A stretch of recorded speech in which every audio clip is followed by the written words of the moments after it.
My name is Kyle Burris, and I'm the team captain of 7368W, and this is our robot. We have a two-wheel drive with Omni wheels in the front, regular rubber wheels in the back, so we can turn easily. We have a 5-gear driving a 3-gear in the back to add speed to our robot. And then we have 2 sets of intake spinners. We have lower and upper, and you'll see why in a minute. Our tray, as you can see, holds 3 balls. This flips out so that we stay in the size limit. And then when the tray is lifted, we can remove 2 balls from the bottom of the tower. So as you can see,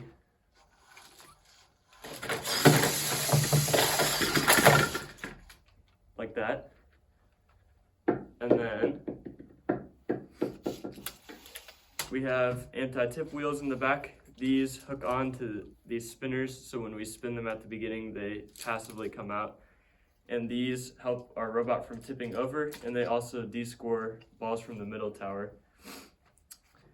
And that greatly helps in skills also. We have a plexiglass piece. I don't know if you can see it in the middle right here. This helps when we're intaking our 3rd ball to pop it up, because if you notice,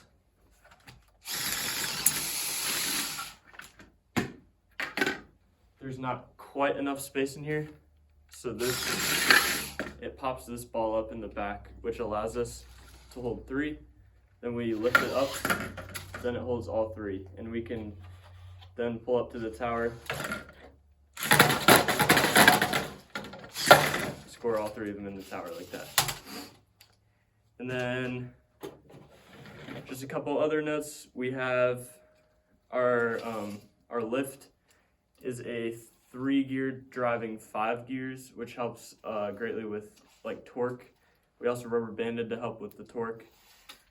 And then we have a vision sensor to help with programming. And then we have down inside, there's an inertial sensor right here, which also helps with our programming. So the functions. So yeah, I already talked about our 2-motor rear wheel drive. We have these anti-tip wheels, and then when it's lowered, all 4 spinners pick up the balls at the same time, which just helps with consistency. And then when it's raised, these spinners, as you saw earlier, they help intake the balls from the bottom of the towers, and then these hold the balls in the top and output them into the tower. So at the same exact time, we can remove 2 balls of the opposite color and score 3 of our own color in the top at the exact same time. And that greatly helps at the end of matches, where we can just have 3 of our own balls and we can just go down a row and just get a whole row in like 4 seconds at the end of a match, maybe 4 or 5 seconds. And then just a couple notes on our notebook.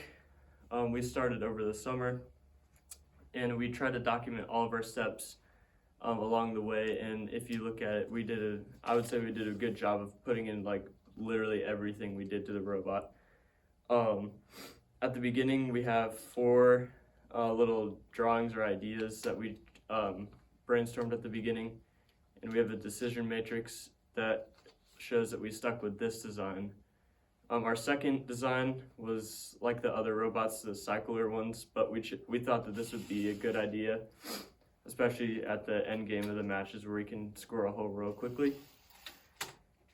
And then there's also a timeline at the beginning of our notebook, and we stuck to that very well over the summer.